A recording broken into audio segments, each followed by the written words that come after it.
you will learn into this one. It's not about that you have some academic theories, but also you will have some of the practical aspects of the course as well. So we do have interesting plans for you, and a very impactful learning for you. We will create good environment for you for that. Anyway, so this is about what the module is.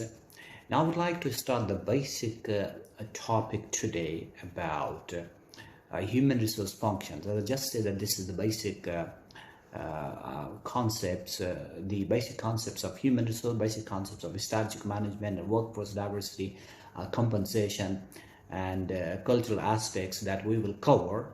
So the first one that I want to cover is about human resource management process, and that process is based on 5 elements. So it's easy to remember. Normally I draw on the board, so I would like to draw it for you so that you can understand.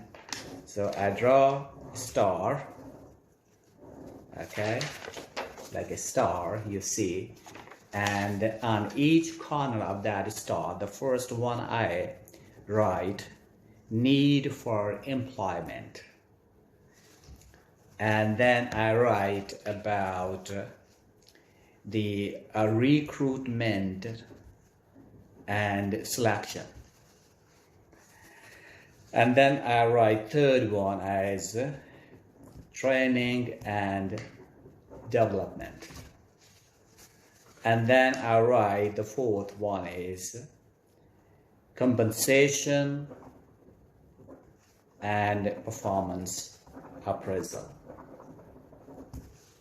And the last one, based on the performance, we decide either we're gonna promote the person, or we have plans to demote that person, or we have any plans to termination, asking the person to leave if she doesn't perform better.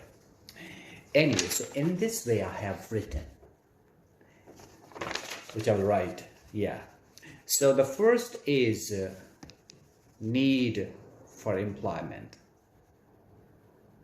As it is clear from these words, need for employment. How many employees you need? When you need 3 employees, you need 3 employees, not 5 employees, not 1 employee. So need for employment.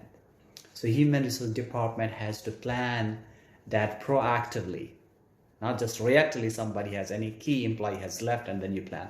Before that you plan.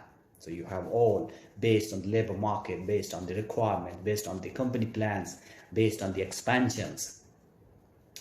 The top companies like IBM, Marlboro, Google, Coca-Cola, Toyota, Emirates Airline, these all companies, they have very good they're very good proactive approaches to hire people.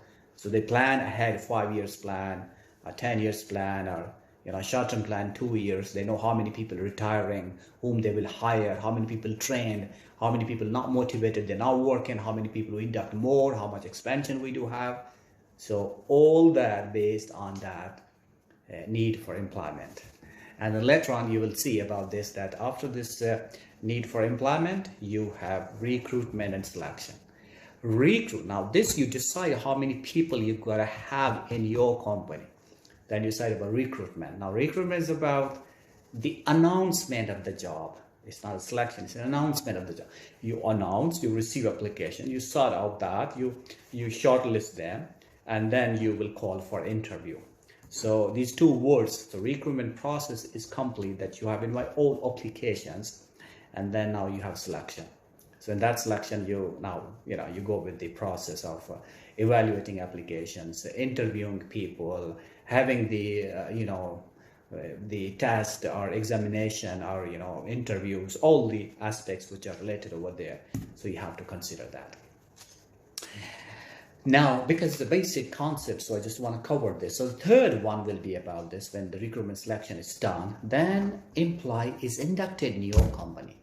So now you have to give an orientation to that person, and you have to give, you think he was a good, and then in 6 months maybe he has performed good and you're happy with that person, so you think that he is going to be an asset for your company. So for that reason you think, oh, that's a very promising employee, and that person has a promise, has great commitments. Then you think that I want to, you know, keep that employee and put him in more training, where we need to hone up the skills of that person as he can perform even better, increase his efficiency into that. So then we decide about those training and development. We have actually, you know, 3 aspects we always talk about in classes, as you know. Is a training and coaching and the mentoring. So training is a formalized process that we all, you know, go go for training outside, go to United States, go to Japan, go to Brazil, go to, you know, all of the different countries. So you can have that training, but there's certain things which you do in the organization as well, formalized kind of training. Now the other one is coaching. Coaching is like on the job, on the machines. You know, you coach them, you tell them, like you might have seen these all baseball coaches and the rugby coaches and, you know, football coaches. You see, oh, please do this one, how you doing, okay, I tell you this, I tell you this, okay, come in here. They always encourage you. So that's a coaching. And mentoring is, very briefly, I would like to tell you, is that about how a junior person is attached with senior person. So the junior person, when he's attached with a senior person, so he's learning many things, how senior is doing, how he's dealing with